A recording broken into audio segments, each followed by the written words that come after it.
Uh,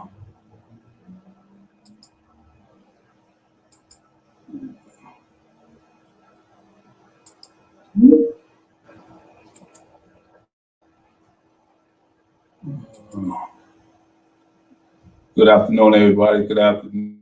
Welcome again to our hourly men and training session. And my name is Craig, and I'm here. Hey, everybody. How you doing, man? What's up? Good. Yeah, one of those papers for me. Right. And so, once again, we are here doing our men and training session. And, it's always good to be here sharing some good information. So, just as a reminder, the holidays is coming up. Just want to share with you to be vigilant, protect your sobriety, do all the necessary things that you need to do during the holiday season. If you feel that you are in need of help, reach out to your sponsor, recovery coach, therapist, counselor, a loved one that will guide you in the right direction. I just want to share that tidbit of information because it's very important to all of us that's in recovery, me, myself, especially. And so, without further ado, we're going to get right into this article. And so, the article today we're going to bring to you by LagunaTreatment.com. All right, you can go online and retrieve this information. And so, let me see exactly where we at. So I'm gonna put it on the screen, and you may see it scrolling across. Move that. And so today, what we're going to be discussing is family roles in addiction and the improvement of family support and recovery. Yes, this is a mentor support group, but it's geared towards helping the whole entire family, right? So the introduction goes on to say the disease of addiction throws the family ecosystem out of balance. Spouses, children, and other loved ones are often the unintended victims of a person's addiction and can fall into certain family roles of addiction. On the other hand, families can make a huge difference in their loved ones' recovery. Here you'll learn why addiction is often called a family disease and how you can support your loved ones uh, that's in their recovery. All right, and so first topic we're going to go into is defining family. It says family can be defined in many ways. When we talk about family, we don't always mean the traditional nuclear family, mother, father, children. Family can include the extended family, grandparents, cousins, aunts, and uncles, etc. It can also include individuals who are not biological family members, but chosen family. For example, godparents or close friends that serve as a chosen family. Essentially, family include those who have consistent emotional involvement in a person's life. Someone really close to you that you really consider someone near and dear. All right. It says while families are usually connected by blood, they are almost always connected by strong emotional ties. In deciding who should be involved in family therapy, a counselor or therapist will often ask the client who is most important to them and who they consider family. Those people may then be invited to take part in a family therapy session. How you feeling today, man? Good, man. How are you? I'm doing all right, man. Getting close to the holidays, so a lot of information need to be shared. There's gonna be a lot of partying going on, a lot of celebration, a lot of presents being opened, and a lot of stuff gonna be thrown our way. So we got to be careful because not only things going to be coming at us from the addiction aspect, but there are all other behaviors that come with getting involved with alcohol or drugs. Uh, if we don't handle or manage our stress, our anxiety, depression, or even anger. And so our behavior is so important that we must be on the lookout for certain triggers that can trip us up in our, sobriety and our recovery. How you feel like? You feel like reading one? Yeah, that's fine. All right, cool. So next one I'm put on the screen. It's on you. Addiction impacts the whole family. Addiction is a pervasive disease.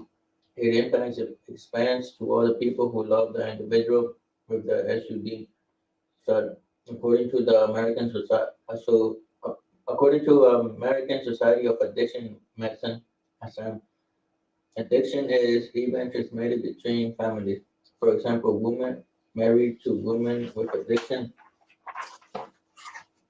partners are more likely to become addicted themselves. Spouses who separate from addicted partners are more likely to reduce their own substance use.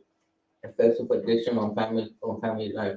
The family of someone struggling with a substance use disorder may suffer greatly alongside their loved one.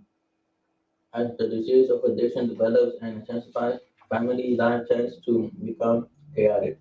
Family members may not know what to expect from day to day and may begin feeling helpless to change the situation. Families may experience violence, including emotional struggles, financial difficulties, legal issues, violence.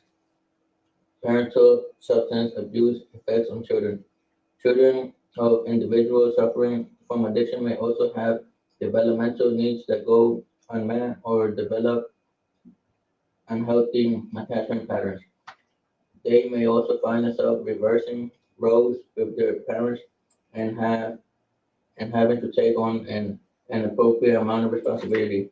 These children, as well as other family members, are also more likely to develop substance use disorders themselves.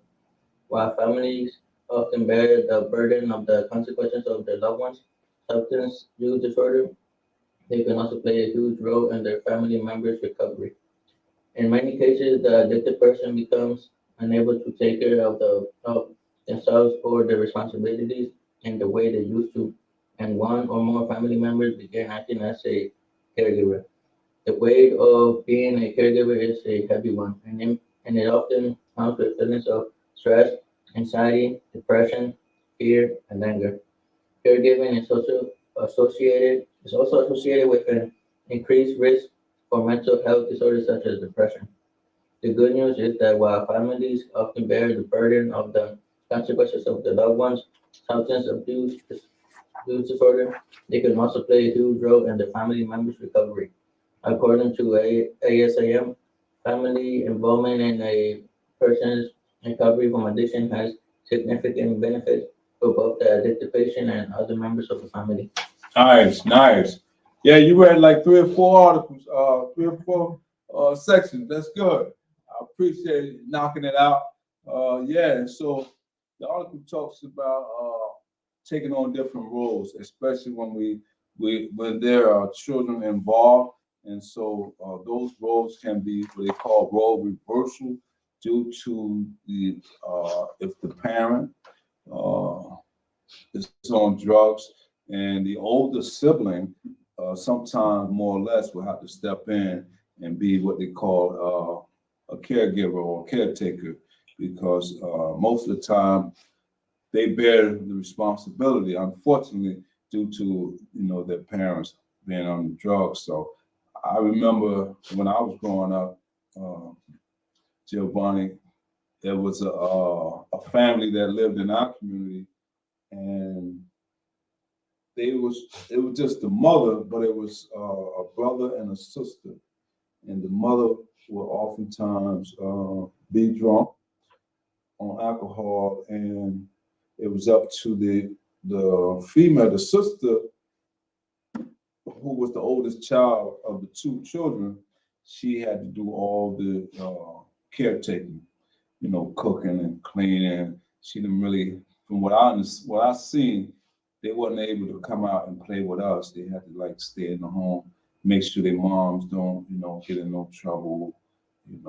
When I say get in trouble, I mean like if she's cooking, she don't fall asleep, house catch on fire and stuff like that. So they had to be really vigilant, you know. So, but things like that happen. So if you know anybody that's in your community that have a parent that's suffering from that, and if they're willing to listen to you, because a lot of times people have a tendency to keep that within their family and their house. It's like a personal thing where they don't want everybody to know their business. But being that we was children, so we just oftentimes would wonder where's so and so at, why they not out playing, But yeah, if you know somebody that need help, reach out to the appropriate people. Not to say get anybody caught up in anything, but if they are seeking help and they're asking help and they need help, please reach out and try to help them. All right? So we're gonna move right along. We're gonna talk about common roles in families with addiction. Okay? And so the article says being a member of a family where addiction is active is not easy. There are several emotions that develop at this time, many of which can be complicated to manage in a healthy manner. While everyone exhibits different reactions to having a family member with a substance use disorder, it is common for members of a family unit to fall into a role that either allows them to feel in control or help them cope with the chaos surrounding them. The addicted individual, the family member who is struggling with substance use, can find themselves living in a continual state of disarray as their primary focus remains on obtaining and using addictive substances. As a result, their behaviors can change to include the following. All right, someone's under the influence of drugs, their behavior changes. And so the article is going to give us some illustration of what are some of these behaviors. And number one, it says continued substance use despite any negative consequences that occur because of it. Neglecting responsibilities at work, home, or school because of substance use, experiencing cravings for the substances, developing tolerance, which occurs when an individual must increase the amount of substance they are using to achieve the desired effects. And the last one says experiencing withdrawal symptoms when unable to use.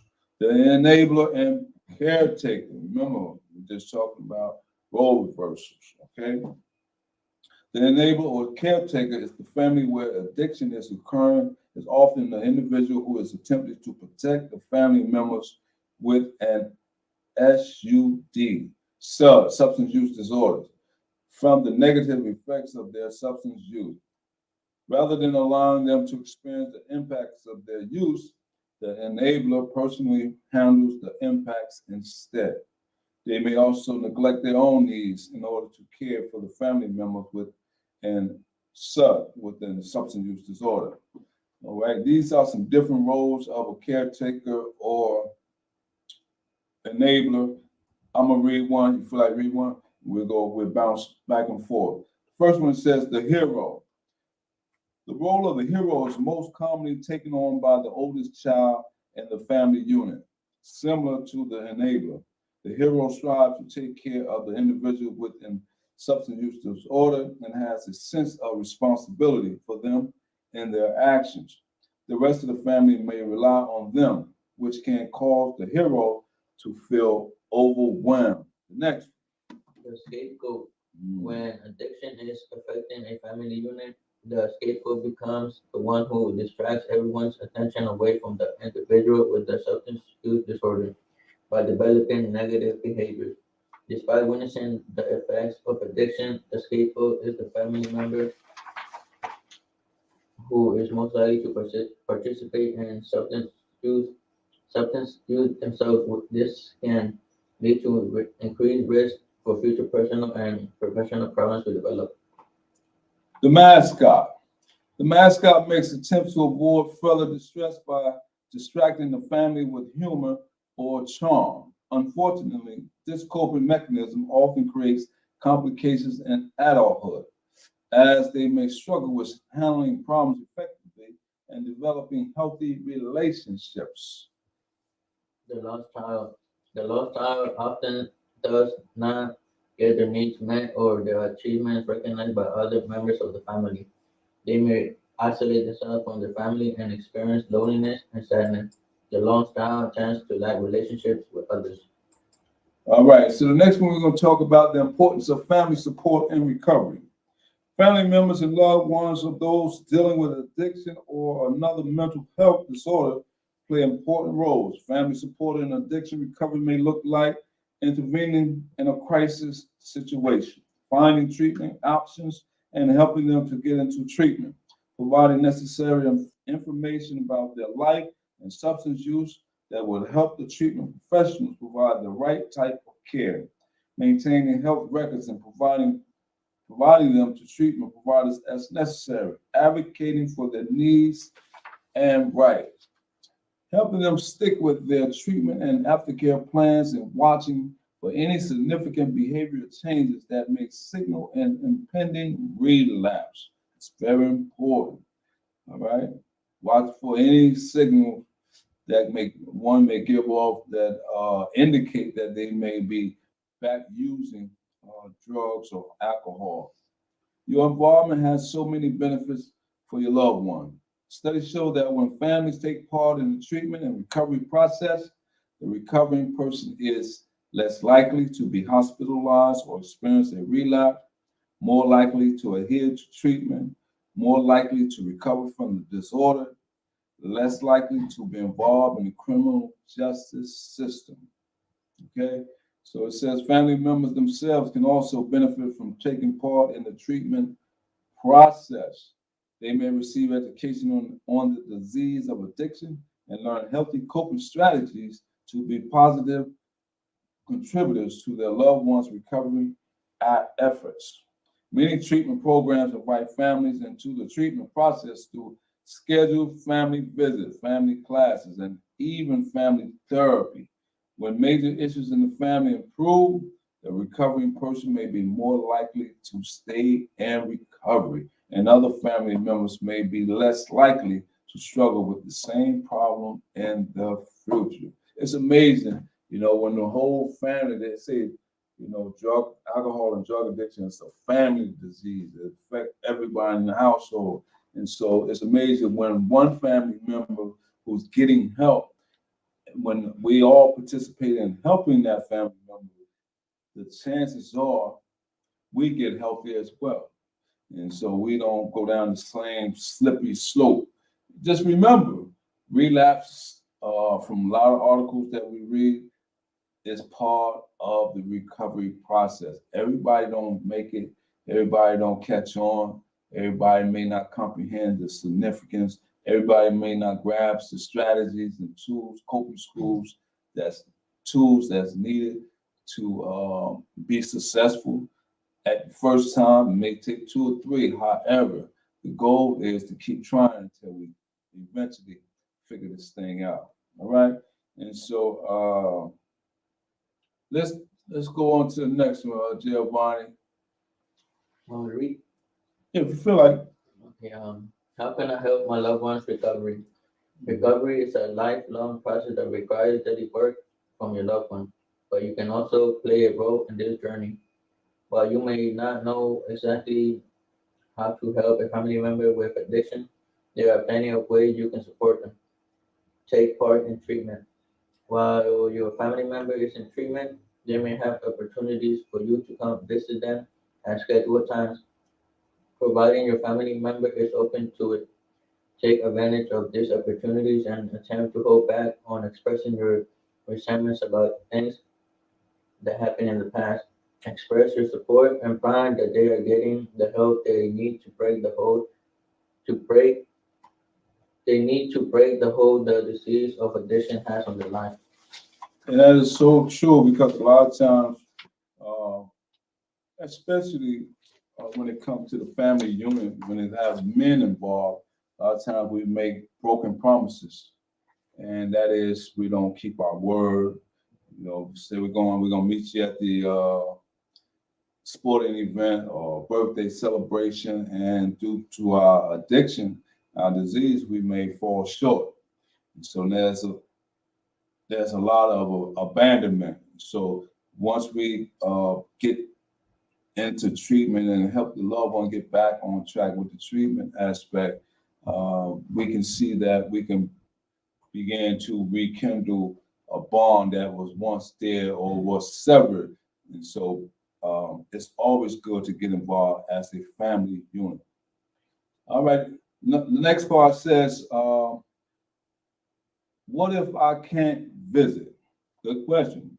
What if you can't come to the treatment facility and you may have to wait? Let's see what the article says. I may have my opinion, but the article says in some cases you might not be able to make it to the treatment program for a visit. All right. It says this may be due to financial constraints, personal obligations at home, or sickness. In-person family visit may even be put on hold at certain times, such as during the COVID-19 pandemic. Everybody was restricted, right? Where social distancing is encouraged or mandated. In these cases, you may be able to support your family members with regular phone, Skype, or FaceTime calls, all right? And so there's many devices or many ways that people allow things like that to make contact. All right. So the next one, I believe that's going to be the last one we're going to read, and that is get help for yourself. All right. It says addiction and mental health disorders have effects that extend far beyond the individual, and you may have spent a great deal of time feeling exhausted, resentful, angry, worried, or depressed. You may also have developed some unhealthy ways of adjusting to the changes addiction has created in your life. While your family member is in treatment, you can do some work on your own to gain support, improve your coping skills, learn how to avoid enabling, and be better prepared overall when your loved one comes home from rehab. You'll meet others who are going through or have gone through similar situations. You can offer your support and an understanding ear. All right, and so some mutual help options for you to check out could be Al-Anon, that's one support group. Nar-Anon, Alcoholics Anonymous, uh, Narcotics Anonymous, Codependence Anonymous, National Alliance on Mental Illness, known as NAMI, Family Support Groups. All right, it says if you're unable to leave home for any reason, there are ways to extend virtual meetings, such as this one. All right. For example, in the rooms offer many types of remote support groups for family members. You may also consider attending individual therapy or counseling on your own. This is talking about the loved ones who have been going through it with their loved ones, trying to get them right, trying to get them back on the right track. And you may feel yourself overwhelmed, exhausted, resentful, angry. The article says work on yourself. While they're in rehab, working on them, give yourself some self-love, all right? And so that's it for this week. We'll see you next week. And if you're ever watching this, remember, this is during the month of December when we know that Christmas is coming upon us.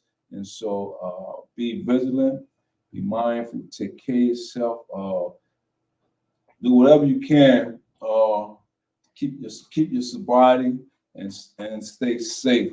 You got anything you want to share? Stay strong. I know you guys got this. That's right. Stay strong. We know y'all got that. Until the next time, we'll be in contact.